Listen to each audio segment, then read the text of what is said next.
El mar dejó en la arena algo que no le pertenecía a aquel rincón de jacales y redes rotas. Un casco blanco, liso como un hueso, asomando entre la niebla como una promesa que hacía doler.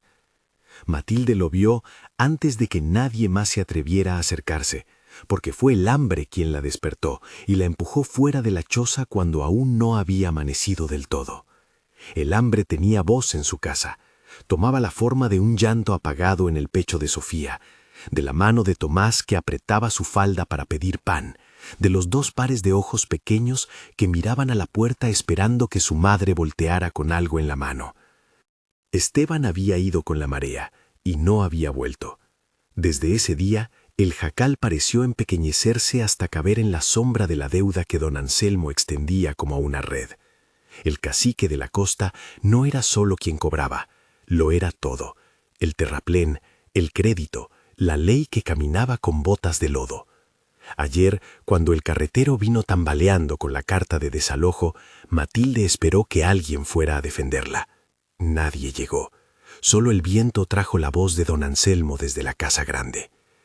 «Tienen 3 días para desalojar, o yo mismo quemaré el jacal y cobraré la tierra». La frase le quemó la piel como si fuera otra lengua extranjera. En la penumbra, Matilde ató a Sofía al pecho con el rebozo deshilachado. La bebé olía todavía a leche y a sudor.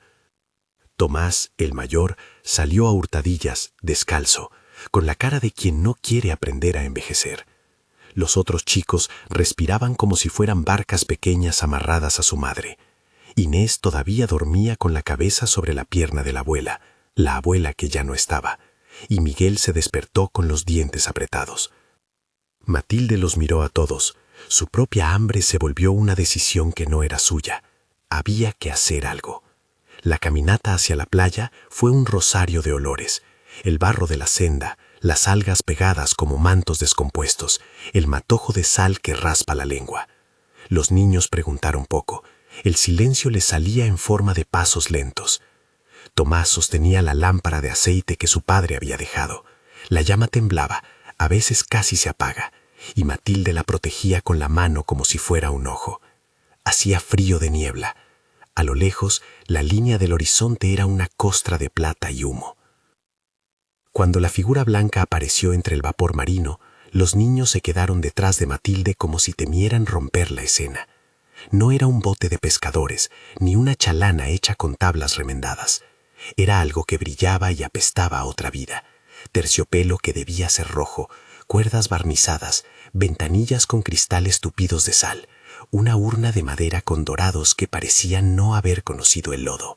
Se llamaba yate, dijo Tomás, con la voz baja, como si pronunciar la palabra fuera invocar a un dios que no protegía a gente como ellos. El casco estaba clavado en la arena. Solo la marea pautaba su respiración áspera. Al acercarse, Matilde percibió cosas que le tundían el pecho: el olor a barniz, el perfume discreto que se pegaba a los bordes de los cojines, y algo más: una nota metálica que le subió por la garganta y la dejó suspendida, un amago de hierro que olía a miedo. Había manchas oscuras en la cubierta, salpicaduras que el aire no quiso limpiar. Tomás se adelantó un paso, la mano extendida hacia el pasamanos, y ella lo detuvo con suavidad. «No te acerques sin mí», dijo. No era orden para él, era una promesa a sus hijos de que si ella se caía, alguien lo sostendría. Subieron por una escala de cuerda. La madera crujió como si alguien contara las cuentas de una vida rápida. Dentro, el lujo les golpeó con la fuerza de una mentira: una mesa cubierta con platos que brillaban, una lámpara que no tenía hollín, mantas dobladas en pilas perfectas, una repisa con latas de conserva que olían a carne y atún. Matilde tocó una lata con la yema de los dedos. Estaba fría y firme, sin signo de pudrición. Abrió una. El sonido fue un sollozo para los niños. Tomás llevó la lata a su nariz y aspiró hasta que cerró los ojos. La realidad, esa que se mide en bocados, se presentó sin hacer preguntas. Caminaron por el yate como quien hurga en una casa ajena tras una muerte. Había objetos que contaban otra historia. Un zapato de charol para niño, pequeño, con un lazo ya flojo. Un broche pequeño, con un rubí que no brillaba tanto en la penumbra, pero que le sacudió a Matilde una memoria de manos que no son de ella. Cajones rebosantes de telas, un baúl que contenía cartas con sellos extranjeros y una bitácora encuadernada en cuero, atada con una cinta húmeda. La bitácora pareció pedirle a Tomás que la abriera. El muchacho se sentó en el suelo de madera y empezó a pasar páginas. La letra era apretada, la tinta vagabunda por los renglones. Había fechas y nombres, anotaciones con horarios de llegada y salida, nombres de puertos, pero también frases que se colaban como cuchillas. Nos traicionaron al dejar la ruta. Firmaron con Anselmo a cambio de silencio. No volveré a la costa si esto sale a la luz. Tomás leyó en voz baja, tartamudeando con letras que no entendía del todo y que a la vez le calaban como si fueran piedras calientes. Dice Anselmo, alcanzó a decir, y el nombre pareció desatar una tormenta pequeña en el aire. Matilde sintió un frío que no venía de la bruma. Anselmo. Ese nombre era la sombra en la puerta de su casa desde que Esteban se había ido. No necesitaba más para comprender. El yate no había encallado por azar. La marea no había devuelto el lujo para regalarlo. Había manos que lo empujaban. Había cuentas por pagar. El dilema se presentó con la concentración de una verdad a medianoche. El lujo ofrecía dos cosas concretas: comida ahora y pruebas que podrían utilizarse mañana. La bitácora, si la mostraban, podría ser un arma que alguien más que Matilde blandiera. Podría significar una denuncia que tal vez hiciera daño, que tal vez terminara en fuego. Pero la comida, las latas, el pan seco en una caja, una bolsa de galletas para niños, era la vida inmediata. Sus manos temblaron.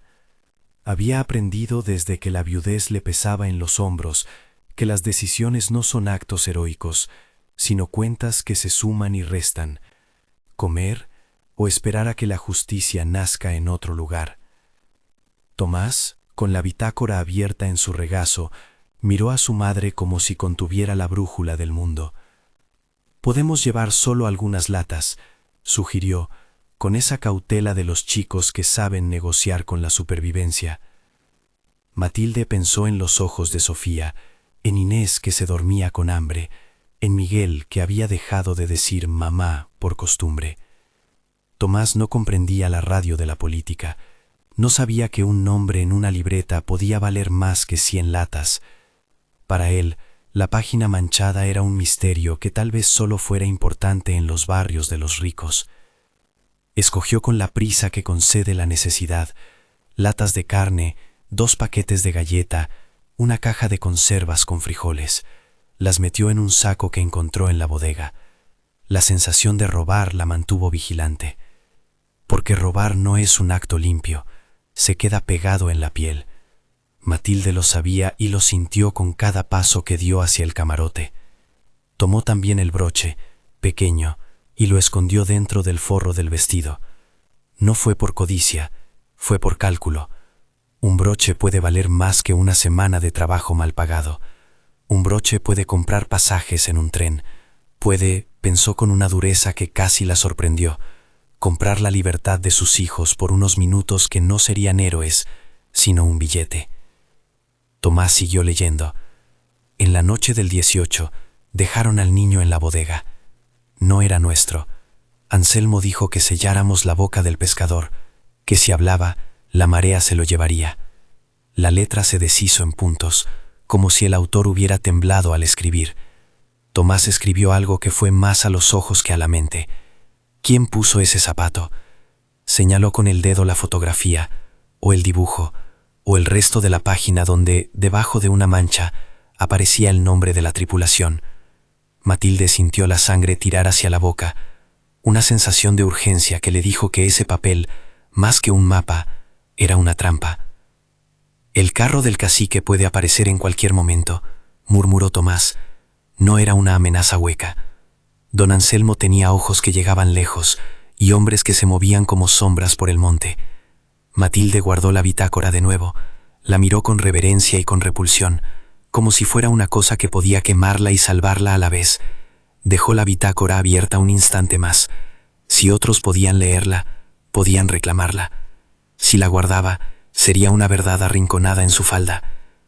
Hubo un ruido que las olas no hacían, el crujido de pisadas más firmes, el borboteo de lodo siendo removido.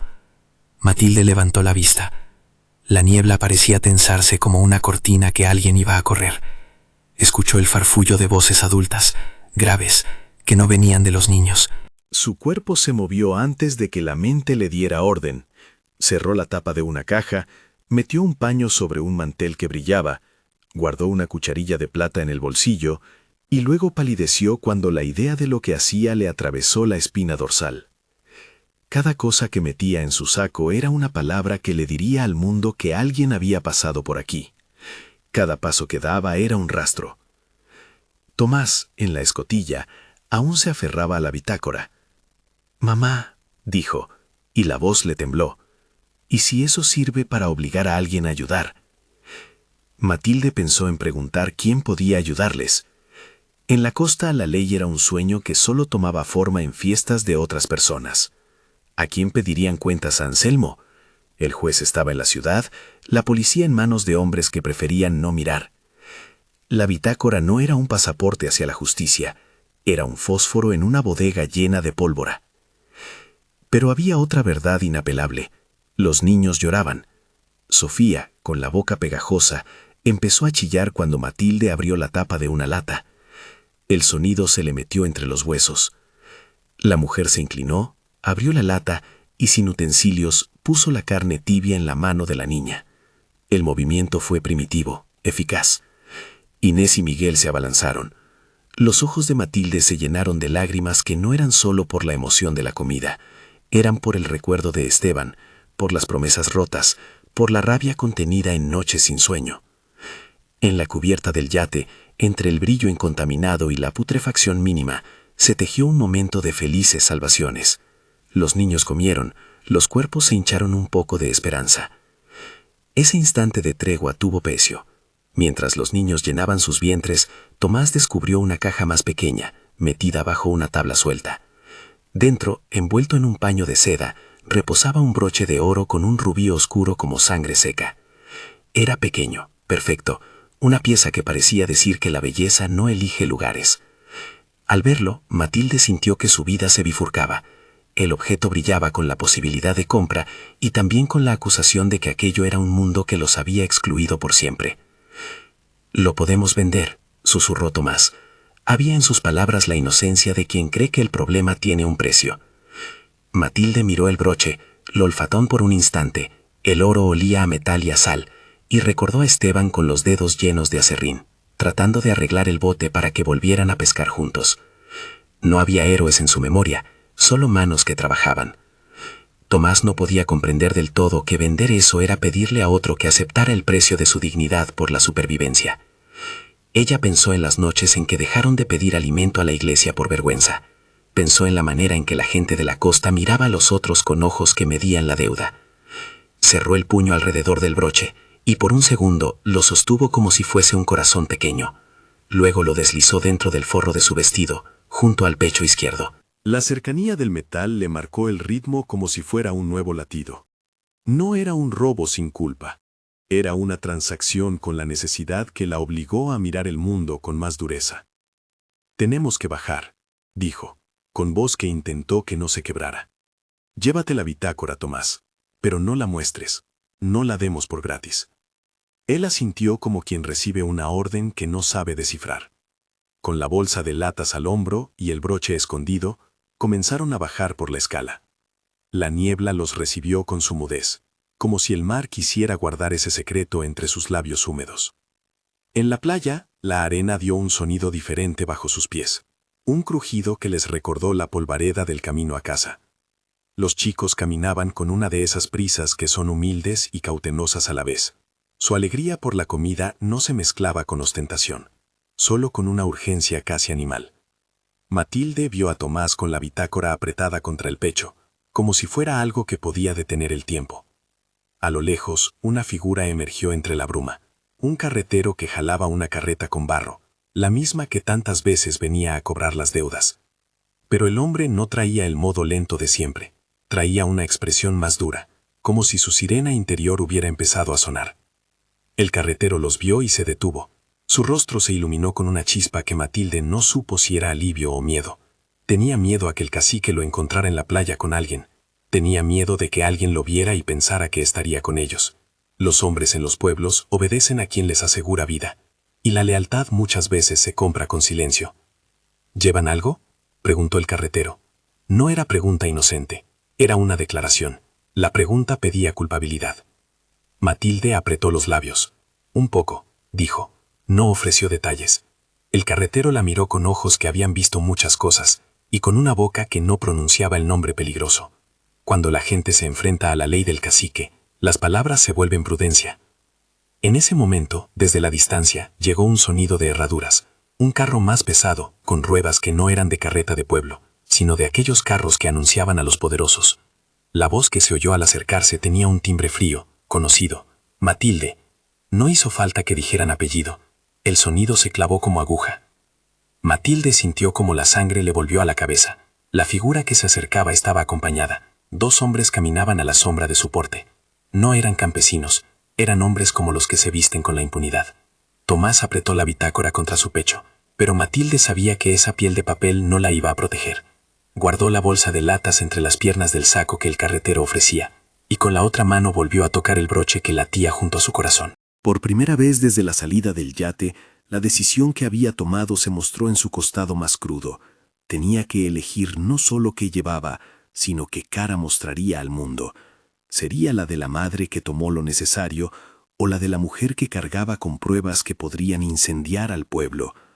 Sus ojos buscaron los de Tomás. El muchacho, pese a sus 12 años, ya era una sombra de hombre en su manera de mirar. Había en él una voluntad de acero templada por la necesidad. Don Anselmo apareció entre la niebla con su sonrisa de hombre que siempre recibe noticias buenas. No fue hasta que estuvo cerca que Matilde notó la ropa fina, las botas lustradas.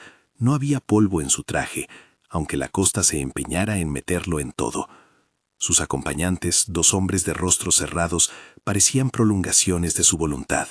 Uno tenía la cara marcada por una cicatriz que le cruzaba una mejilla, y el otro no hablaba, como si el silencio fuera su modus vivendi. Don Anselmo miró a Matilde como quien mira un animal que pertenece a su terreno. «¿Qué hacen ustedes por aquí?», preguntó. No había molestia en el tono, había una propiedad que revestía las palabras. Matilde sostuvo la mirada por un segundo. Su mentira no era la suya, era de otros que habían pactado con las mareas. «Solo veníamos a ver qué trajo la marea», respondió, con la voz baja pero firme. No ofreció más. Tenía la ventaja de la sorpresa. Había comida, y eso es, en la costa, una arma letal contra la humillación. El carretero tosió, y por un instante fue casi posible imaginar que alguien auxilió a Matilde, pero el mundo no da treguas. Un hombre que no habla volvió a acercarse, y con un movimiento calculado pasó la mano por el aire como quien recoge una moneda perdida. Don Anselmo, sin levantar la voz, dijo: «Veo que algo encontraron. Sería una pena que algunos rumores llegaran más allá de la costa». Sus ojos se fijaron en Tomás, y sin necesidad de pedirlo, los hombres que lo acompañaban cerraron el cerco como si fueran insectos que no sienten el frío. Matilde sintió la sacudida del miedo. El mar le había devuelto algo que olía a vida, pero del otro lado había un hombre que sabía cómo convertir la vida en moneda de cambio. El broche en su pecho parecía palpitar con la inminencia de un precio. Ella pensó en la bitácora que Tomás llevaba, pensó en las palabras que había leído, pensó en la manera en que don Anselmo la miraba, con la certeza de que todo podría resolverse con un dedo. Respiró hondo, no porque la bruma le diera calma, sino porque la respiración le recordaba que aún tenía un cuerpo capaz de decidir. Matilde pensó en su madre fantasma, en Esteban, en el jacal que la noche anterior había sabido el olor del humo por la amenaza. Pensó en sus hijos que, por el momento, aún comían, y decidió que no mostrarse sería su arma. llevar las latas de regreso como si fueran lo único que importara, dejar la bitácora oculta, el broche a salvo. Pero mientras el mundo alrededor se organizaba para castigar o comprar, Tomás la miró con una pregunta muda que contenía la esperanza de una justicia que no existía allí. Don Anselmo habló con una calma que pesaba más que la niebla. «No me gusta dejar cabos sueltos», dijo. «Si hay algo de valor, debe ser registrado. Nadie se robará lo que la marea nos deja sin mi permiso». Su voz no fue una amenaza, fue una fórmula que cerraba puertas. Matilde contuvo el olor a llanto, no porque quisiera llorar, sino porque sabía que llorar confiesa culpa y debilita. Tomás, con la certeza torpe de su edad, intentó explicar: «Solo queríamos comida para los niños». El muchacho no supo fingir la modestia que el poder exige. Don Anselmo sonrió, de una manera que parecía un contrato. «Entonces pagarán por esa comida», sentenció. El cacique hizo un movimiento con la mano, y los dos hombres que lo seguían dieron un paso adelante. La playa de repente se llenó de miradas que ya sabían el precio de las cosas. Matilde sintió que el mundo se estrechaba. Sabía que cualquier palabra en falso podía llevar a que perdiera todo: la comida, la bitácora, la vida. En su mente se formó un plan simple y amargo: negociar la salida con la menor pérdida posible, ocultar lo que pudiera, enseñar una cara que no delatara el terror interior. Porque en la costa, la verdad tiene finales abruptos, la prudencia salva, aunque no redima. Se inclinó apenas y dijo: «Si usted quiere las latas, se las damos, no queremos problemas». No era mentira completa, era cálculo. Don Anselmo pareció satisfecho, pero en su satisfacción había un peligro. Era probable que quisiera más. Matilde sintió el peso del broche presionando su pecho, como si le recordara que las decisiones no nacían limpias. Entonces el carretero, con voz que intentó ser conciliadora, murmuró: «Podemos llevar esto al pueblo y venderlo, pero habrá que pagar la contribución del cacique». Las palabras eran una sentencia. Todo tendría un costo. Matilde cerró los ojos un instante. Si pagaban, no tendrían para el viaje. Si no pagaban, don Anselmo tenía medios para hacer desaparecer cualquier resistencia.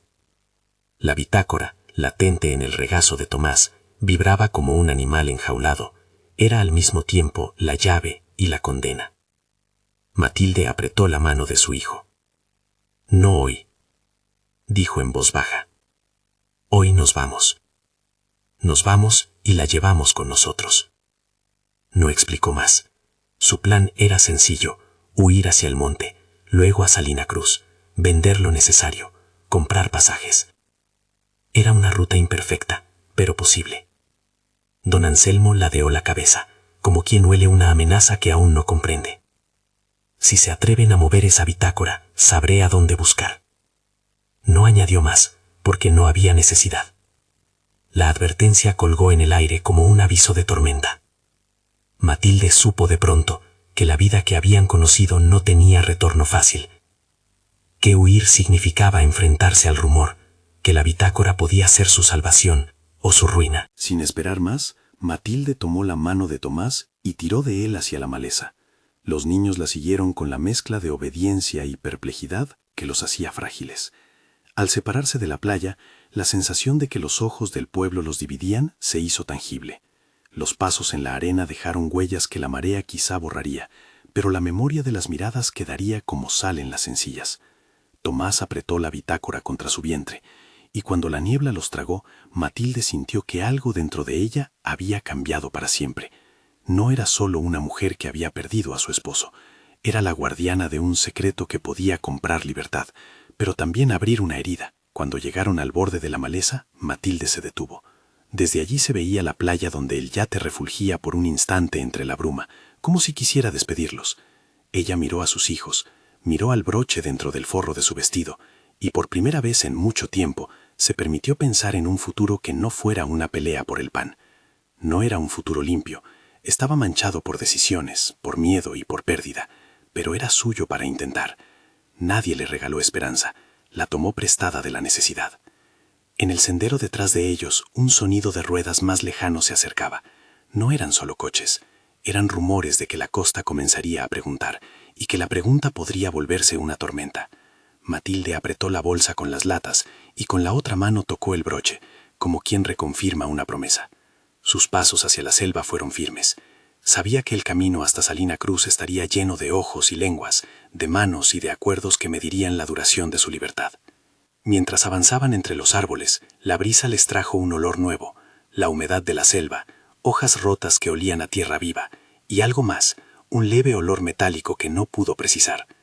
Tomás, que caminaba junto a ella, resplandecía con la tensión de quien guarda un tesoro peligroso. «¿Y si alguien nos sigue?», preguntó en voz baja. Matilde lo miró y sin alardes susurró: «Entonces correremos, y si no, esconderemos lo que tengamos que esconder». No prometió victoria, prometió acción. Al internarse en la maleza, el mundo se hizo otro. Las voces lejanas de la playa se confundían con el silbido de las ramas, y cada sombra parecía un guardián de secretos. La noche no había caído, pero el sol se estiraba como si también estuviera cansado. Matilde sintió los hombros tensos, el corazón apretado, pero con una claridad que no había sentido en meses. Actuar era mejor que esperar. El yate en la playa había cambiado algo. No la hacía rica, no borraba la deuda, pero había abierto una rendija, donde antes todo era muro. Y en esa rendija, frágil, peligrosa, se metieron, con el eco de las olas detrás y la promesa de ciudades más grandes adelante. La maleza los tragó hasta que la playa fue un rumor detrás del lomo de árboles. Cada tanto, Matilde se detenía, escuchaba y ajustaba al bebé. Sofía se amorraba al pecho y el mundo se hacía un latido pequeño y caliente. Tomás llevaba la bitácora ceñida al pecho como si fuera una cruz, y el zapato de charol, envuelto en un paño, se asomaba como un secreto que a veces su pie tocaba, recordándole que aquello que habían encontrado no era solo mercancía, era fragmento de una historia que había significado dolor. Si esta historia te mueve, quédate. Te prometo que no termina en reglas ni en consuelos fáciles. Sigue con ellos. La senda que tomaron no era más que un rastro donde las hojas se cerraban encima como manos. El sol, cuando logró colarse, era un disco pálido que hacía brillar el lodo en tonos de bronce. A cada parada tenían que escuchar el crujir de una rama, el raspón de una piel contra la corteza, el rumor de voces lejanas que podían ser del cacique o de cualquier hombre con una deuda en la lengua. En una ocasión, al cruzar un pequeño arroyo, Matilde vio su rostro reflejado en el agua, las mandíbulas tensas, el pelo pegado a la sien, unas ojeras que hablaban de noche sin sueño. Pensó en Esteban por un segundo y la mirada se le hizo viva de nuevo.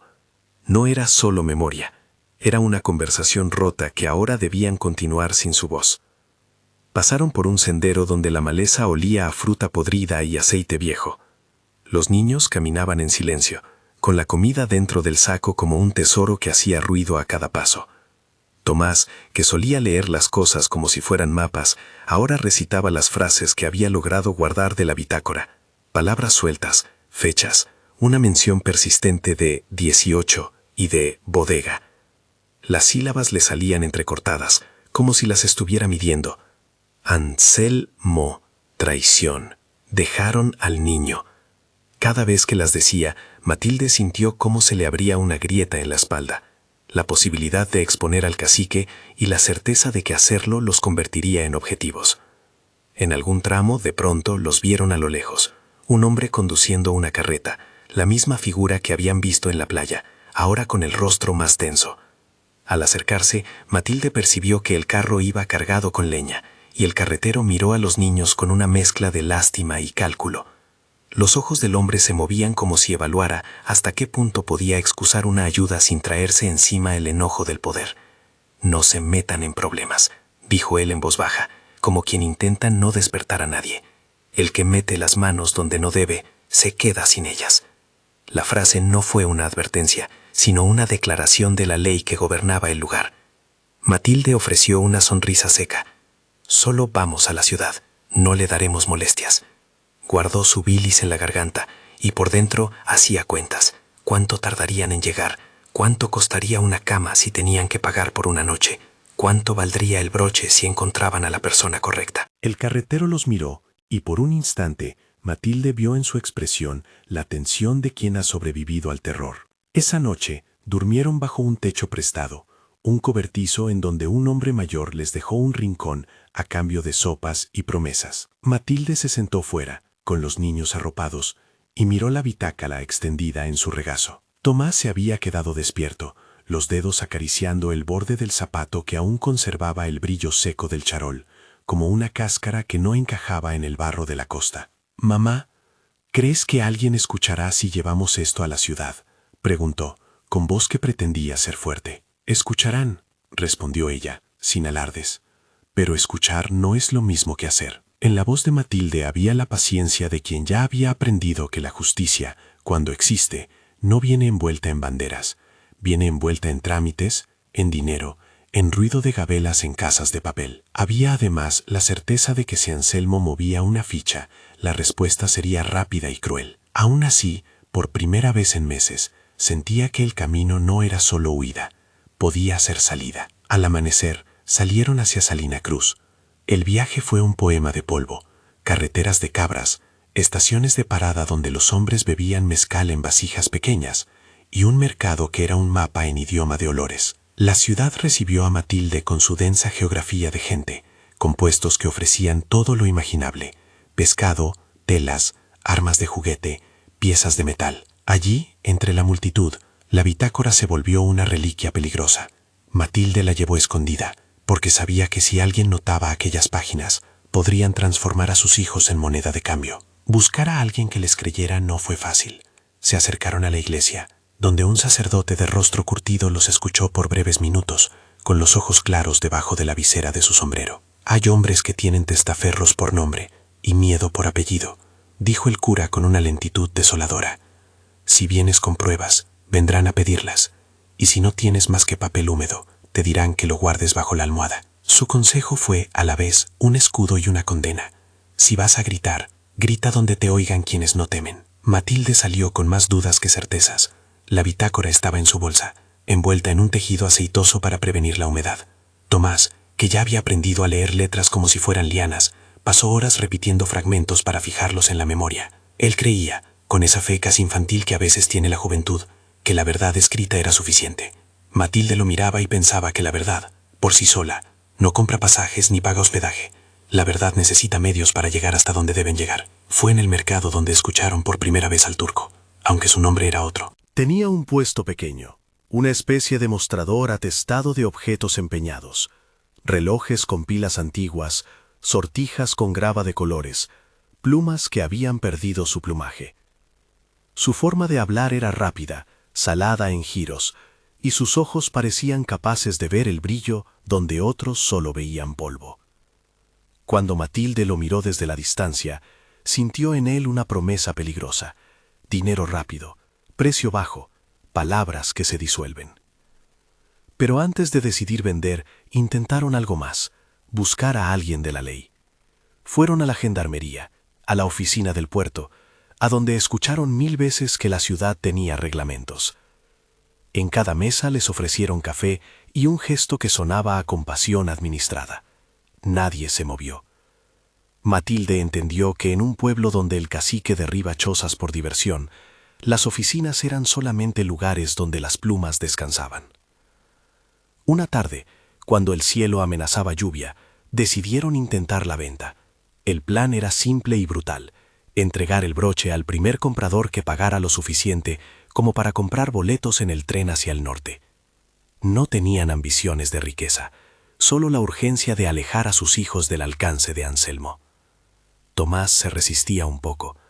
«Podemos guardar esto», proponía. Matilde le dio una mirada que decía más que cualquier palabra. «Guardarlo puede matarnos», musitó. Él entendió. El turco los recibió en una esquina del mercado. Hizo lo que hacen los hombres que comercian con desesperanzas. Tanteó la pieza con lentes de sobra, sopló sobre el rubí, la observó bajo una lámpara tenue que ofreció como legitimidad. Su diminuto comercio olía a té y a aceite, y la gente se acercaba por curiosidad, como si fuera posible comprar una historia. Matilde sostuvo el broche en la palma de la mano y sintió el frío del metal. Por un instante quiso no hacerlo. Quiso llevar la joya a un lugar donde no la conocieran, donde no pudiera ser registrada como evidencia.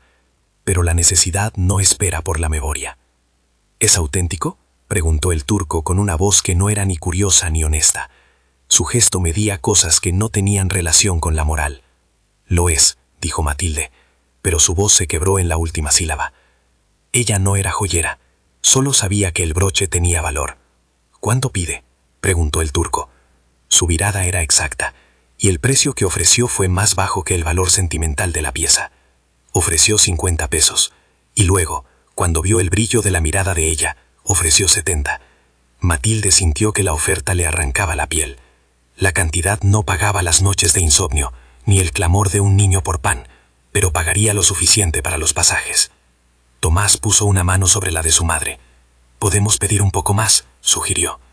Ella pensó en la bitácora húmeda en su bolso, en las páginas que habían sido testigos. Pensó en llevarla a un periódico de ciudad y hacer que imprimieran los nombres. Pensó en pedir auxilio. Pensó en 1.000.000 de cosas que la asustaban. Al final, aceptó la cifra que el turco había ofrecido. 100 pesos. No fue por valor, fue por medida.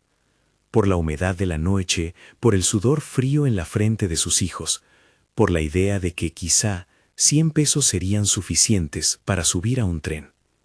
La transacción fue humillante de una manera que la hizo pequeña ante sí misma. El turco examinó la pieza como quien verifica si un hueso calza en un cráneo. Dijo palabras técnicas que Matilde no comprendió.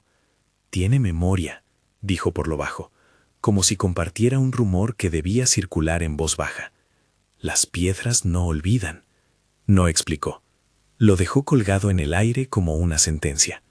Matilde sintió una cólera cruda que le subió en las entrañas, una mezcla de vergüenza y alivio. Habían vendido la llave que podía comprarles libertad, pero también habían perdido la posibilidad de que la bitácora sirviera como prueba.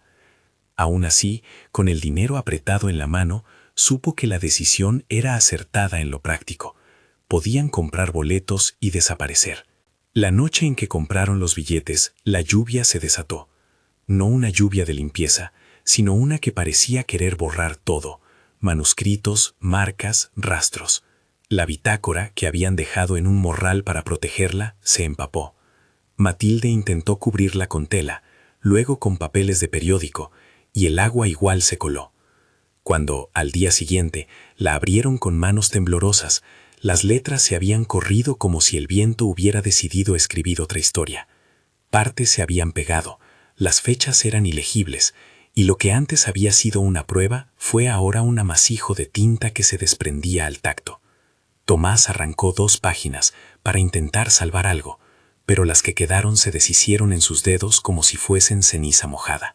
La sensación fue de pérdida doble, no solo la del broche, que ya había cambiado de manos, sino la de la evidencia que podía sostener su denuncia. Matilde sintió que la bitácora había sido una promesa que el mar y la lluvia se habían confabulado para negarles. Lloró en silencio, no por la pérdida material, sino por la posibilidad de que la verdad quedara reducida a un rumor.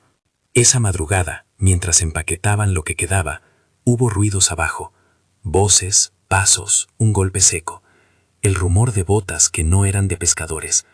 Matilde se quedó inmóvil, el corazón en la garganta. Por un momento imaginó que era Anselmo y que habían logrado seguirlos hasta la ciudad. Se hizo un plan en su cabeza como quien arma una trampa: esconder a los niños en un hueco bajo una cama, pasar por el mercado, dormir en estaciones distintas, dividir la familia si era necesario. Pero la noche pasó sin que la puerta se abriera. A la mañana se supo por un vecino que un grupo de hombres había preguntado por ellos en la posada. Matilde entendió que la red de Anselmo se extendía como raíces, no necesitaba moverse mucho. Con los 100 pesos, compraron los pasajes en el tren de carga que salía hacia el norte. No fue un viaje cómodo.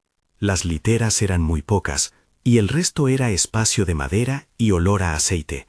Subieron con la modestia de quien no espera lujos, pero con la firmeza de quien ya decidió cortar un lazo.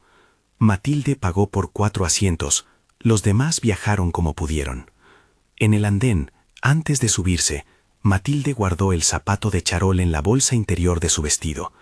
No lo hizo por superstición, lo hizo para conservar la memoria de lo que habían dejado atrás, el precio que la libertad había exigido. El tren partió con el crujir de un animal grande. La ciudad quedó atrás en una mancha de humo y mercado. Matilde miró a sus hijos y vio, en cada rostro, el resultado de su decisión. Saciedad momentánea y unas bolsitas con ropa para el viaje. Tomás, que ahora parecía más viejo, se aferró a la bitácora húmeda, como si en ella aún pudiera encontrar algo que los defendiera. «Mamá», dijo en voz baja, como si no quisiera despertar al viento, «empezaremos de nuevo». Ella no respondió con promesas, solo apretó la mano de Tomás y dijo, «empezaremos». La palabra no era una garantía de riqueza ni de descanso, era un mandato para moverse. Había en su voz, sin embargo, una certeza que no existía meses atrás. Tomar una decisión para proteger a los tuyos, cualquiera que fuera el coste, era ya un acto de dignidad. En el primer pueblo donde paró el tren, Matilde bajó con los chicos para estirar las piernas. El aire olía distinto. No era húmedo de mar, sino seco de tierra.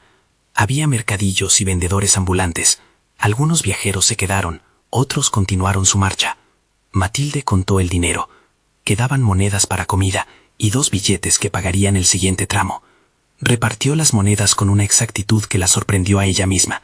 Comida para hoy, cerveza para el cura que les había guiado una vez, una pequeña recompensa para el carretero que les había dado cobijo.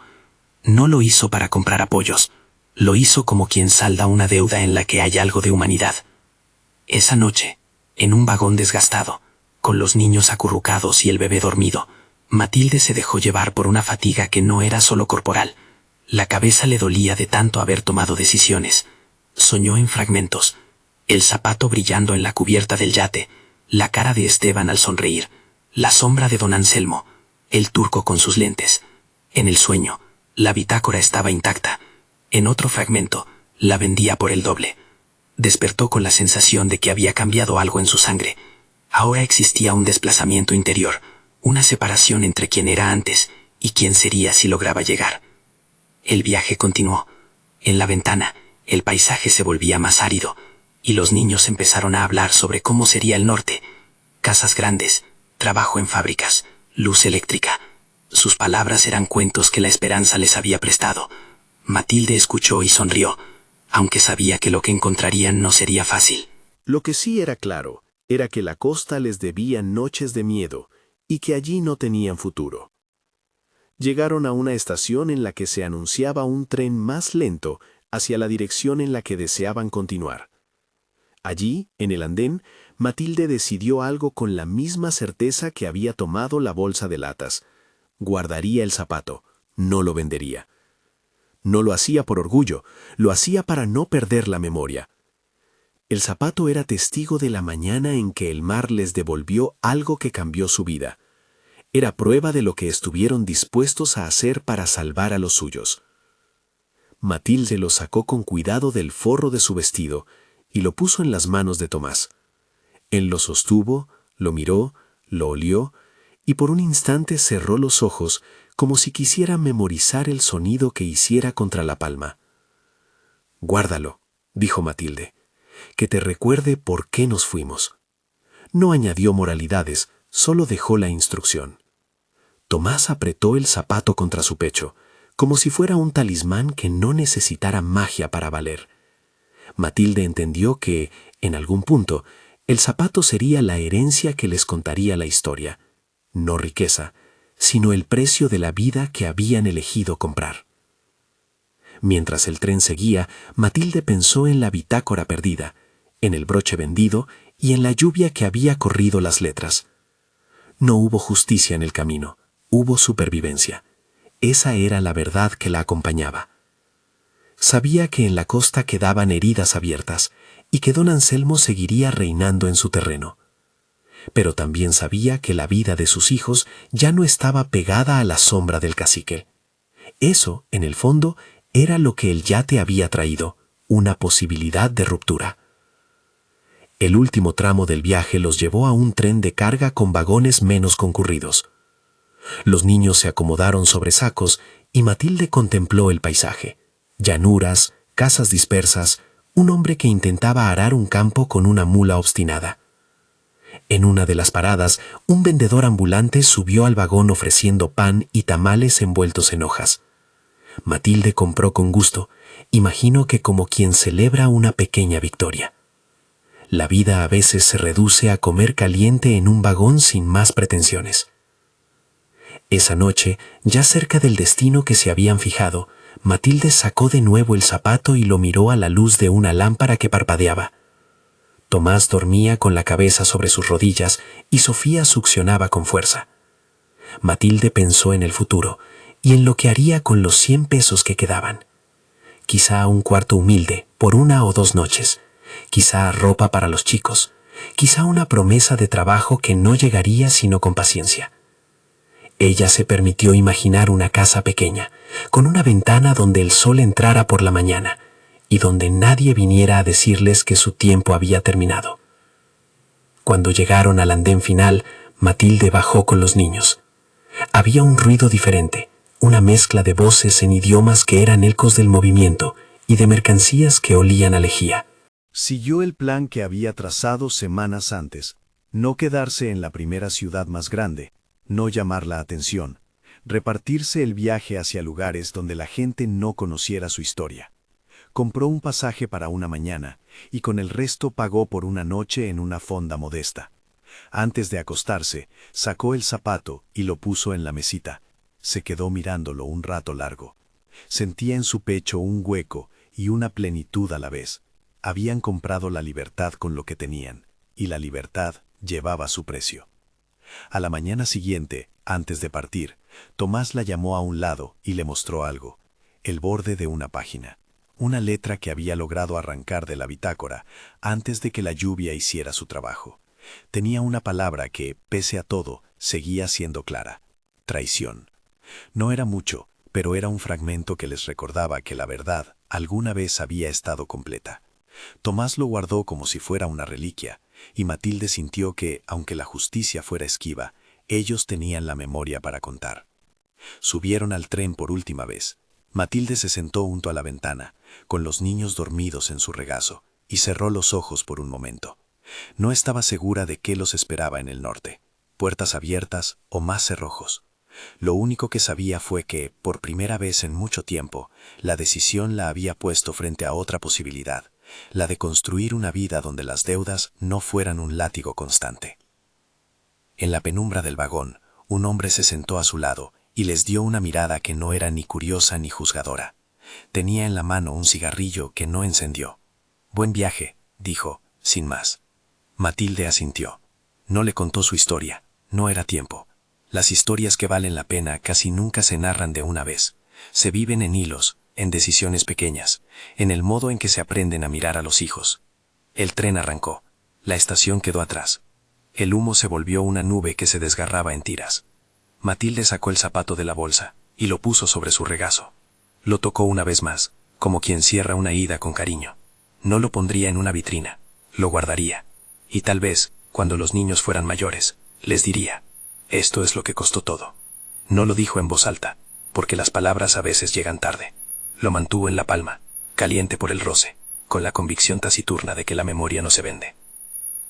Cuando el paisaje empezó a ser una colección de líneas que se repetían, Matilde pensó en don Anselmo. No esperaba justicia servida en bandeja. Sabía que él seguiría siendo un poder en la costa, que otros sufrirían, quizás, por su impunidad. Pero también sabía que su familia ya no era sujeta a esa voluntad en el mismo grado. Esa certeza no era consuelo absoluto, pero era rectitud práctica. Al asomarse por la ventanilla, vio un muchacho en la distancia que parecía reparar una bicicleta. Se acordó de Tomás a su edad, buscando una cuerda con la que sostener una lámpara pequeña. Matilde tuvo la sensación de que la vida es una sucesión de manos que se tienden. A veces las manos son para pedir, otras para dar, y muchas veces para sostener. Ella había decidido que, con lo que quedaba de su vida, iba a aprender a sostener mejor. La noche anterior a su llegada, Matilde se levantó a alimentar a Sofía y, en la oscuridad, pensó en el yate abandonado. Imaginó el brillo de los manteles, la taza con perfume y el zapato de charol que ahora era la posesión más valiosa de la familia. Preguntó si había otro modo de haberse marchado sin vender la pieza. Sabía las respuestas. el riesgo de presentarse ante un juez desconocido, la posibilidad de que una denuncia fuera silenciada, el miedo real y presente. Sus decisiones habían sido de supervivencia, con el alma marcada por la elección. No ofrecía justificaciones, ofrecía certezas. Habían tomado lo imprescindible para vivir. El tren los dejó finalmente en un poblado donde nadie sabía de su historia. Compraron un pan más, una manta más, y con lo que quedaba planearon un futuro pequeño pero propio. Tomás sostenía siempre el zapato. A veces lo miraba como si fuera un amuleto. A veces lo tocaba como si fuese recuerdo de algo que debía honrar.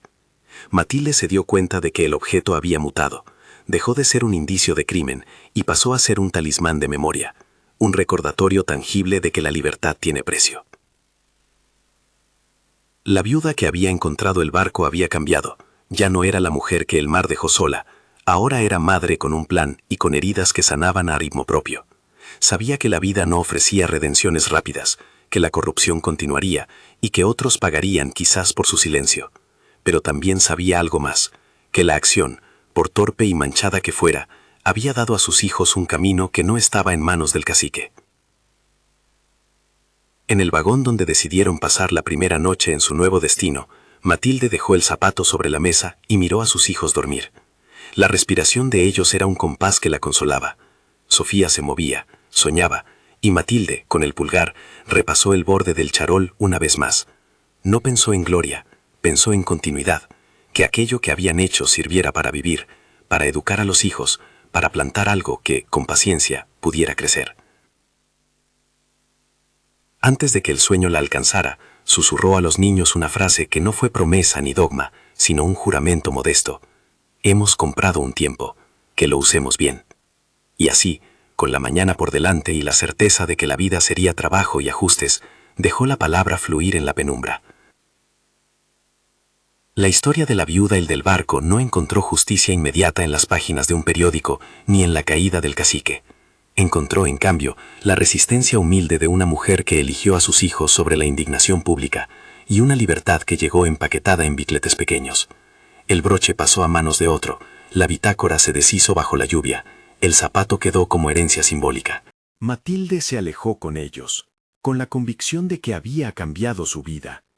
Y al final, cuando todo parecía estabilizarse en la fragua de una nueva ciudad, se hizo una pregunta que no dejó de resonar. ¿Qué harías tú con el zapato de charol? ¿Lo guardarías como prueba? ¿Lo venderías por más? ¿Lo romperías para olvidar? Compártelo en los comentarios. Dime qué habrías hecho en su lugar.